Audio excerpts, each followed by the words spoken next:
Hello world, this is Jesse Hart of Full Circle Phenomenal, and I was requested by a fellow couchsurfer on the social network couchsurfing.com Facebook group to make a video about how the coronavirus has not influenced my travels.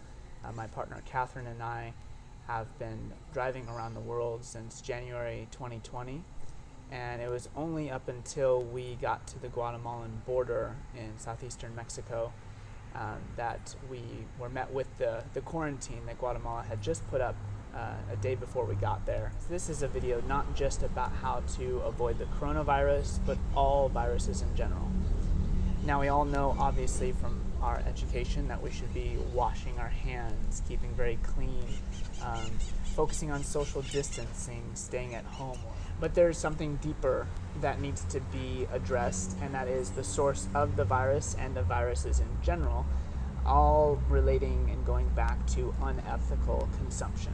In this instance, we might relate it to the meat markets or the open markets. Disease can spread in a number of different forms, but it all relates back to what is the energy invested into the product. And it's not always physical products, but what are we investing in mentally and emotionally?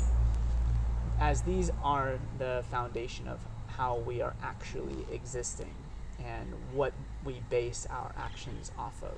It's easy to lose track of what is actually important, that being people's livelihoods.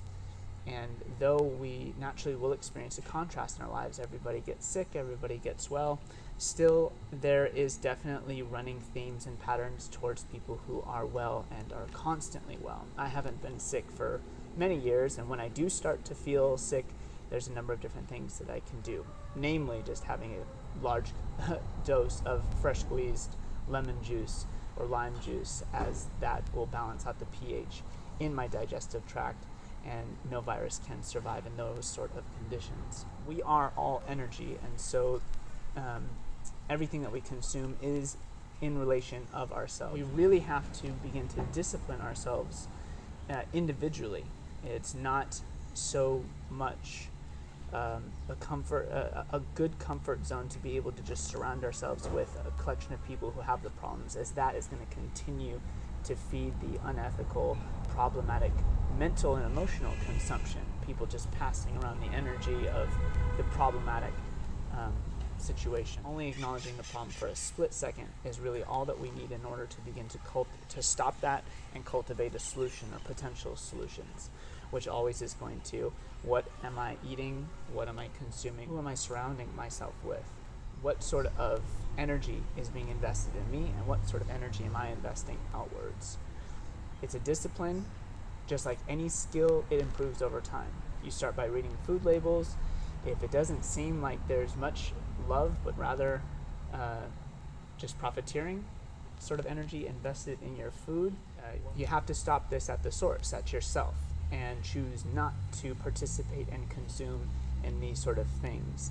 And it's hard because sometimes we really have to say farewell to a lot of familiar people, places, things, products that we might even enjoy or like or have a comfort zone around. So even to make a positive shift in our lives can be uncomfortable, but better a positive shift that we can be certain of and have influence over or control of than catching a life-threatening disease.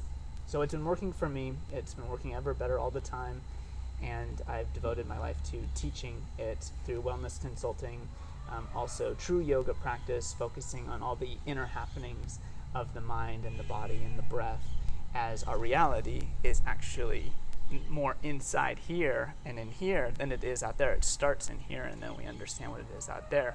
So to change and to process things differently, to think about the things we want to think about, to eat the things we want to eat, that we know is good, that's going to be constructive for ourselves and for others, will in turn reflect the outside world, and that energy can bounce back and forth. Instead of worrying about viruses and diseases, you can rest assured that you are the opposite, which is a corrective, which I think needs to be implemented more into our vocabulary.